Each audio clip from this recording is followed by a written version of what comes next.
Ma'am, जो राकेश टिकैत कभी केंद्र सरकार से लेकर पुलिस प्रशासन को काफी धमकियां दिया करते थे और कहते थे कि बक्कल तार देंगे।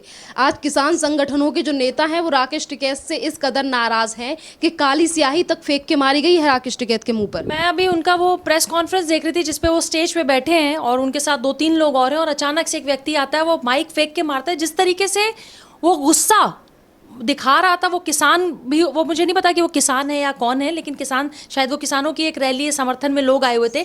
लेकिन वहाँ बहुत सारे लोग ऐसे भी थे जो राकेश टिकैत के ये जो पिछले 1 साल का प्रोपेगेंडा और ड्रामा पेड, जो एक और पेड तरीके से इन्होंने पिछले 1 साल से काम किया, लोगों की नाराजगी इसमें रही। क्यों? क्योंकि जब हम किसान नेता किसान नेता किसान नेता कहते हैं तो देश के किसान को बदनाम करने का काम राकेश टिकैत ने किया है। क्योंकि किसान तो, मैं सीधे को मैंने पहले भी बोला है, साल भर तक सड़कों पे नहीं बैठेंगे। किसान अपने खेतों में है, फसल का टाइम है, फसल काटने का टाइम है, वो अपना काम कर रहे हैं। किसान नेता, ये जो तथाकथित नकली किसान राकेश टिकैत, जिसको हम राकेश डकैत कहते हैं, जिनके पास इतना पैसा और इतनी फंड साल भर में आए कनाडा से और बहुत सारी ऑर्गेनाइजेशन से, उसका गुस्सा आज आपको कर्नाटक में दिखा है। जब आप किसान नेता अपने आप को बोलते हैं तो आप भारत के, क्योंकि देखिए हम एग्रीकल्चर कंट्री हैं, भारत के उन गरीब, भारत के वो मतलब वो किसान जो इस प्रोपेगेंडा का हिस्सा न चाहते हुए भी बन जाते हैं, क्योंकि आप किसान शब्द का प्रयोग करते हैं।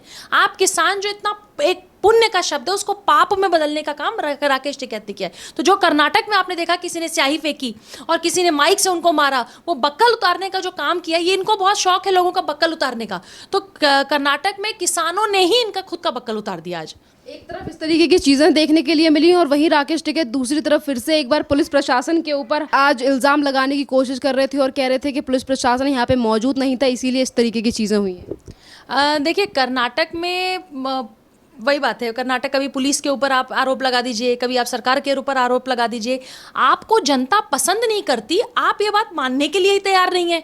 आप दिल्ली में थे, दिल्ली का ड्रामा करते करते यूपी के बॉर्डरों पे गए, वो ड्रामा करते करते आप बंगाल गए, वहां से रिजेक्ट हुए, आप यूपी गए, यूपी के इलेक्शंस में आपने अपना चेहरा भजाने की, इनकैश करने की बड़ी कोशिश की, आप वहां पे भी आपको मुंह की खानी पड़ी। अब आप कर्नाटक गए, वहां लोगों ने अपना गुस्सा दिखाया।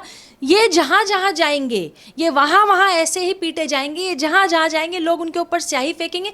देखिए, बड़े हैं मुझसे उम्र में, लेकिन जो इन्होंने साल भर में किया, और जब देश का तिरंगा 26 जनवरी को शर्मसार करने की जो हरकत राकेश टिकैत और किसान नेता और एक किसान का जो ड्रामा चला पूरे देश में, किसान उनमें से कोई भी नहीं था। जितनी बार हम किसान कहते हैं हम किसान को बदनाम करते, तो राकेश टिकैत ने जो किया ना, वैसी लोगों का गुस्सा है। आप, पुलिस नहीं थी इसलिए आपके साथ हुआ, इसका पुलिस अगर रहती तो भी ये हो सकता था। आपके लोगों के मन में आपके लिए कोई रिस्पेक्ट नहीं है। आपके पिताजी ने जो वो दशकों तक काम करके एक इज्जत कमाई थी, आपने वो इज्जत खाक में मिला दी। सिर्फ एक पॉलिटिकल एजेंडे के तहत वो 6-7 पार्टियां जो इन लोगों को फंडिंग करती थी, इन लोगों को पैसा देती थी, 6-6 महीने 8-8 महीने बॉर्डरों पे बिठाया, उस कारण से इन्होंने प्रोपेगेंडा किया। और जैसे इलेक्शंस खत्म, अब देखिए, अब मैं आपको बताती हूँ, अब राकेश टिकैत का नया ड्रामा देखिए कहाँ कहाँ चलेगा। जहां जहां चुनाव है साल भर में, राकेश टिकैत का पूरा ड्रामा वहां चलेगा। राकेश टिकैत का ड्रामा हो सकता है, अभी आपने नाम लिया हिमाचल प्रदेश का, वहां चला जाए, राजस्थान चला जाए, गुजरात चला जाए, साल 1.5 साल बाद कर्नाटक में चुनाव है, वहां चला जाए। जहां जहां चुनाव होगा, राकेश टिकैत के कदम वहां वहां रहेंगे। क्यों? क्योंकि राकेश टिकैत को ना किसान से कोई मतलब, ना किसानी से, ना हल से, ना हमारी जमीन से, ना हमारी फसलों से। राकेश टिकैत का सिर्फ एक एजेंडा है, देश में पॉलिटिकल एजेंडा चलाना और देश के पॉलिटिकल पार्टी से पैसे लेके 6-6 महीने सड़कों पे बैठना। मैम, जैसा कि कुछ देर पहले आपने कहा कि हम राकेश टिकैत को जब भी किसान नेता कहते हैं हम किसान को शर्मसार करते हैं, पर अपने आप को किसान नेता कहने वाले राकेश टिकैत आज जब किसानों के सामने ही सफाई देने के लिए पहुंचे कि घूस और लेन देन से उनका कोई लेना देना नहीं है, तो उनके साथ इस तरीके की चीज़ें हो जाती हैं, इंक फेंक के मार दी जाती है, उनको माइक मार दिया जाता है। तो कहा जा सकता है कि आज जो किसान है और किसान संगठन है, आज वो राकेश टिकैत पे भरोसा नहीं करते हैं। बिल्कुल मैसेज, जब आपको याद होगा कि इनका संगठन, जब राकेश टिकैत ने ड्रामा प्रोपेगेंडा रचना शुरू किया था और इनके साथ के जो साथी थे, जो किसान नेता थे, जो एक्चुअल में जब ये 4-5 लोग 10 लोग बैठते थे, उसमें बहुत सारे लोग तो वो आंदोलन छोड़ के चले गए बीच में। इनके साथ के एक साथी जो लगातार, भानु प्रताप जी, उनके खिलाफ बोलते रहे और उन्होंने नेशनल टेलीविजन पे ये तक बोला कि राकेश टिकैत को कहां कहां से कितने पैसे आए, राकेश टिकैत कहां कहां से पैसे ले रहे हैं। घूस की बात करते हैं। आपका खुद का पार्टनर, आपके खुद के सहयोगी, मतलब राकेश टिकैत किसान है, भानु प्रताप जी किसान नहीं है। राकेश टिकैत जो बोलेंगे वो सही है, लेकिन जो दूसरे किसान नेता हैं जो उनके साथ इस आंदोलन में सहयोगी की तरह आगे बढ़े थे, आपके कुकर्मों के कारण, आपकी हरकतों के कारण, आपके चोरी के कारण, आपके प्रोपेगेंडा चलाने के कारण आपकी खुद की टीम टूट गई। और आप क्या बात करते हैं, आपने पैसे लिए नहीं लिए, जाके नेशनल टेलीविजन में आप रिपीट टेलीकास्ट खोल के देखिए ना, सारे लोगों ने बात कही, इनके साथ के लोगों ने, कि इनको कहां कहां से फंडिंग आती थी और पैसे आते थे। तो जब आप ये कर्नाटक में जाके झूठ बोलने की कोशिश करते हैं तो किसानों को तो गुस्सा आएगा, क्योंकि किसानों के नाम पे जो बहरूपिया साल भर से इस देश में ड्रामा कर रहा है अलग अलग राज्यों में जाके, तो जो असली किसान है उसका गुस्सा होना जायज है। मैम, लगातार अब लोग इस पूरे प्रकरण को लेकर कुछ टिप्पणियां भी सोशल मीडिया पर रख रहे हैं और ज़्यादातर जो लोग हैं अपनी राय भी रख रहे हैं। और कुछ लोगों का कहना है कि कहीं ये राकेश टिकैत का अरविंद केजरीवाल की तरह पब्लिसिटी का कोई स्टंट तो नहीं है, अपने मुंह पर इंक फिकवाना या फिर माइक से इस तरीके से अपने ऊपर मरवाना। लोगों का क्वेश्चन है, वो मैं आपसे पूछूं। देखिए, हो भी सकता है, क्योंकि कई बार लोग बेचारा बनने के लिए, जब उनकी दाल नहीं गलती है, क्योंकि जब आप पूरी तरीके से एक्सपोज हो चुके हैं पूरे देश में, तो आप एक्सपोज हो चुके हैं, तो आप नया क्या करेंगे? आप वो टेंट में बैठ के घड़ियाली आंसू भी तो दिखाएंगे जो इन्होंने दिखाया था।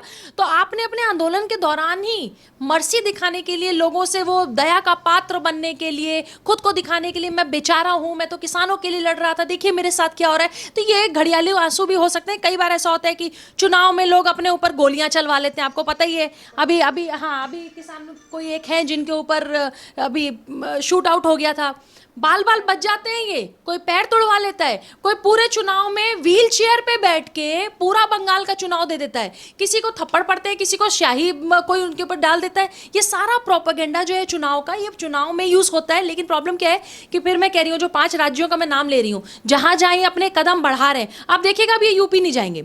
राकेश टिकैत बंगाल, यूपी, दिल्ली, 3 जगह आपको नहीं दिखा। दिल्ली इसलिए दिख सकते हैं क्योंकि सेंटर है, सारी मीडिया यहाँ से कवर करती है, आप सब लोग यहीं पे बैठे हैं, तो यहाँ तो ये दिख जाएंगे। लेकिन आपको उत्तर प्रदेश के बॉर्डर के अंदर राकेश टिकैत नहीं दिखेंगे, बंगाल के बॉर्डर के अंदर नहीं दिखेंगे। अब ये राजस्थान, गुजरात, हिमाचल, कर्नाटक, अब उन स्टेट्स की तरफ जाएंगे जहां ये चुनाव, क्योंकि भाई का अगर किसान और किसानी से कोई नाता है नहीं है मैं तो नहीं जानती, इनके पिताजी का रहा है, इनके पिताजी बहुत सम्मानित आदमी भी रहे, लेकिन राकेश टिकैत का रिश्ता अगर किसी के साथ है तो प्रोपेगेंडा के साथ, और देश की वो पॉलिटिकल पार्टीज जो देश के खिलाफ आज काम कर रही हैं, जो यासिन मलिक के जेल जाने पर छाती पीटती हैं, उन सबके साथ है।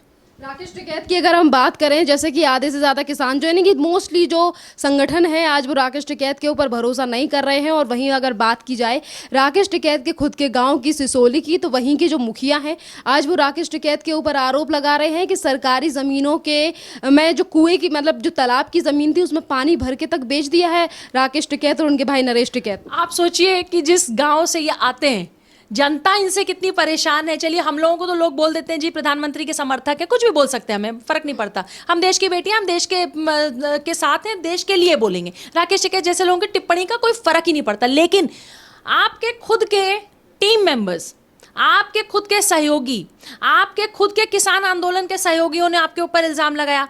आज आपने सरपंच की बात करी, तो जो महिला सरपंच हैं जिन्होंने बोला है वहां पे ये बात, जो सरपंच है उनके गांव के, जब उन्होंने ये बात बोली है, तो इसका मतलब आपके गांव की जो आपके करतूत है, जो आपने पूरा मिट्टी से ढा दिया, जमीनें भी बेच दी, सरकारी जमीन भी बेच दी, कहाँ कहाँ पेट्रोल पंप लिए, कैसे कैसे पैसे आए, कैसे कैसे बिजनेस आया।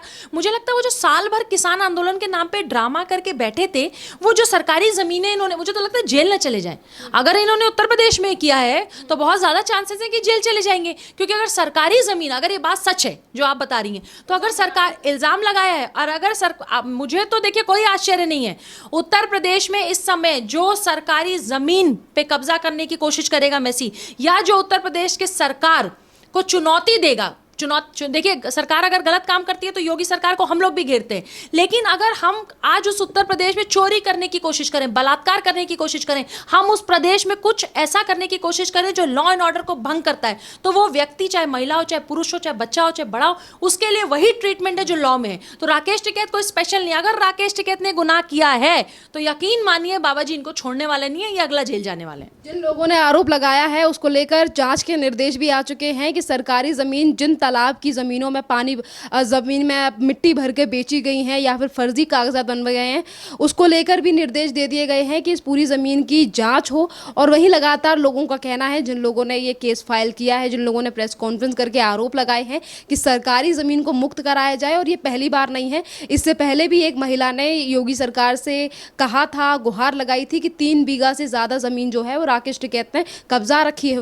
देखिए, मैं अगर आप ये बात बिल्कुल अगर सही कह रहे हैं और ये बात ऐसी है, तो फिर उत्तर प्रदेश में इनका बैंड बजने से कोई नहीं रोक सकता, क्योंकि उत्तर प्रदेश में ये गवर्नमेंट आज की डेट में ऐसी बैठी हुई है कि अगर आप गरीबों की 1 इंच जमीन आप हथियाने की कोशिश करेंगे तो आपके लिए इतनी आपको पूरे कितने इंच अंदर डाल दिया जाएगा, आपको पता ही नहीं चलेगा।